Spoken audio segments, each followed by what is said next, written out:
enlightenment, you need to become politicised and engaged in your community? Definitely. Awesome, let's go. I would say there was a very radical book presented at the Writers' Festival a few years ago, and I remember I read it, and it was highly uncomfortable. It's by a writer and philosopher called Peter Singer, who wrote a book about world poverty, where he put forward a very radical thesis that we should be giving away as first worlders, even on a low income, in comparison to the way other people live around the globe, up to 70% of our income, and not to do so makes you an unethical person. It is not ethical to be rich. How do you feel about that? Is it our duty then, as human beings on this planet, on a spiritual path, to relieve the suffering of our fellow human? Or is it to build a big house? Money won't get there, it'll be taken by the people in charge. Oh, that's all. You've got to go for the politicians like this man says. Oh, do you want to... Here, I'll put you on, Peter. No! Yes, yes. Oh, no. I think you're going on a bit of a tangent, personally, because I think any Britannia divide and rule will ultimately end up in the same place. We need to work out our differences and celebrate them, not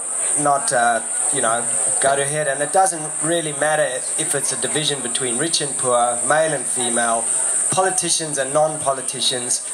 I think any division is ultimately counterproductive. But doesn't poverty change things for people? Isn't poverty one of the things that oppresses the poor? You can accept someone, I can accept that you're poor, but if I'm not going to engage myself by taking a human responsibility, then what is the point of me being spiritually enlightened? I think self-responsibility is first and foremost, but when you start taking responsibility for others, if they're not willing to take responsibility for themselves, ends up in the mess we're in. True. Sorry, I'm very provocative. Very provocative. That's okay. Within many of these things, we can fight with darkness, we can analyse darkness, we can argue with our shadows, or we can bring a candle and a light of awareness. And last night in Mullumbimby High School, we had almost 1,000 people doing an old ancient sound of Shema Shema, which is saying love and I honour you. And we did Namaste, I honour what is the same in you that is in me. And energetically, there was light around. There was happiness generated. There was the core in the piece of who we are acknowledged. And I trust the transformation of that.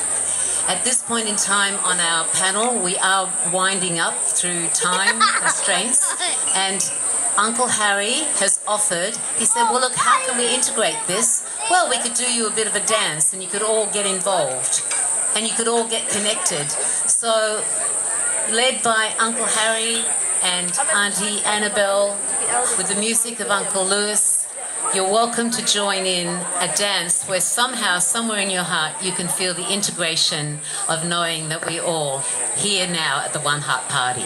Thank you. Graham, what's happened?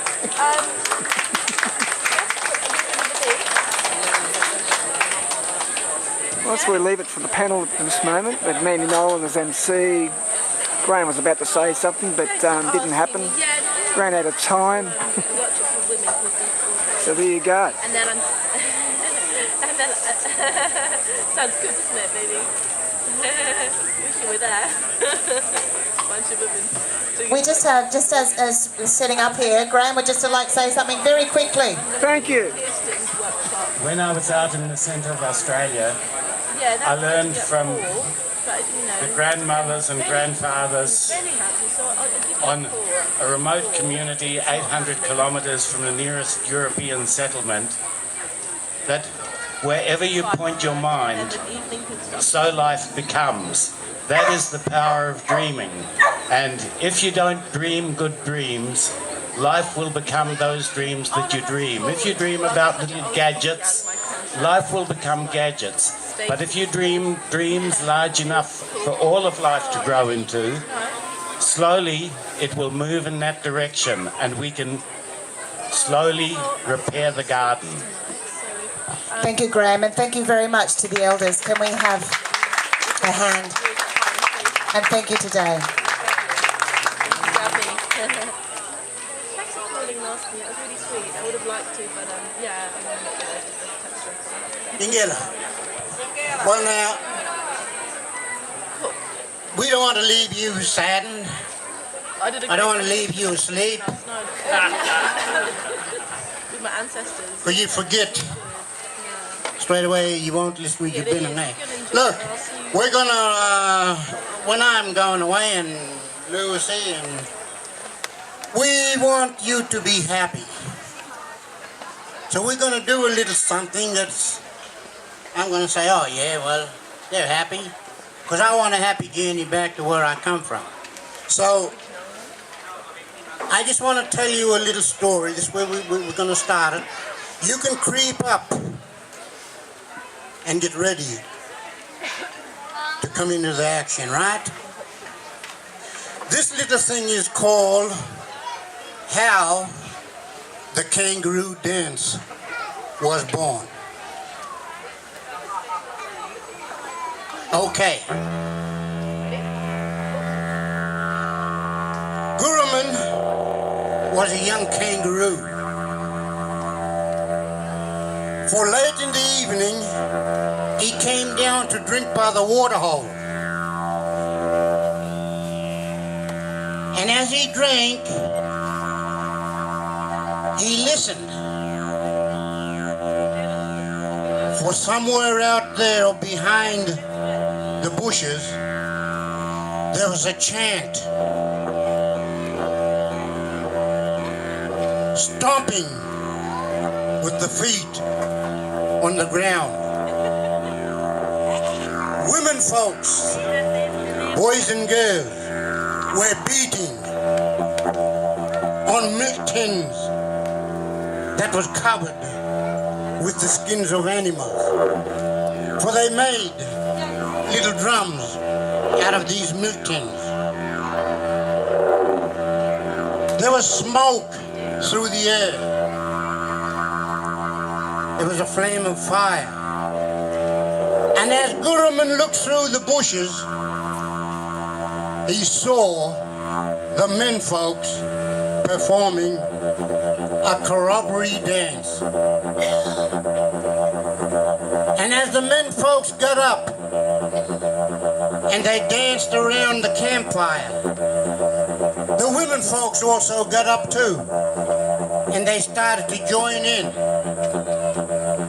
And as they were all dancing around the fire, Guruman set himself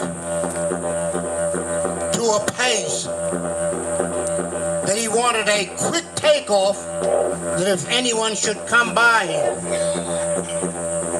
But listening to the tune of the didgeridoo and the beating of the milk cans, it sort of took his heart, and he got real excited. The next thing he found himself in leaping behind the crowd as they gathered around the fire camp. And one of the lady folks that came in behind Guruman again, she looked and watched him as they went around the campfire. And she began to laugh because he was bobbing from one end to the other, being held up by his long tail. He couldn't sort of balance himself. And then the women stopped and she pointed to her friends. Look at Guruman. Look at Guruman. He tried to do the things that the men folks did. And they all laughed. And they stopped. But Guruman was so taken up that he kept going. Round and around the campfire. And then when the music stopped,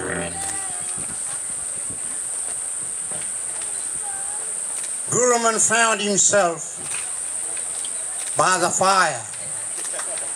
And he didn't know what to do. He just stood there and froze. For then up came some of the men folks. They laid a hold of him and took him out of the camp. Took him down by the water hole And poor old Gurman, they pegged him to the ground. They got something that knocked out his front tooth, for they wanted to destroy him. But then another group of men folks came along. It was the elder folks. Came to Gurman's aid. They said, let him go. The other younger folks, they wanted to argue, they wanted to get rid of him. Why? Because here tonight, grandfather, around this campfire, he did something that he should not have done. For he came in and took part in the dancing because it was a sacred dance that he should not have did. But the old folks said, no, let him go. Tonight, he brought peace to the camp. A new way of learning, a new way of listening. Something that we could all enjoy in life.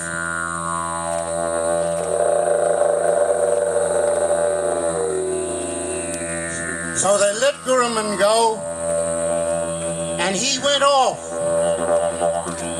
back to the water hole,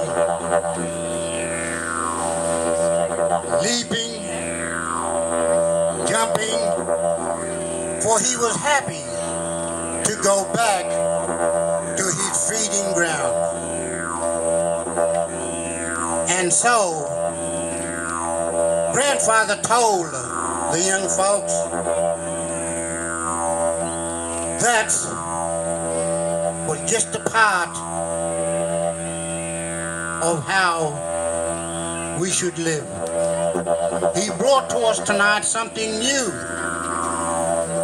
that we should all learn, even listen to the animals. That was how the kangaroo dance was born. Bless you.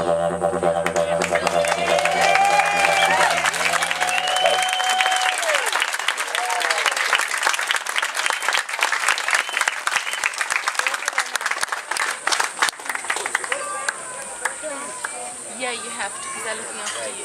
I'm going, okay? I'm going to have fun. Come on, baby, please. We're going to be late for And the big dad.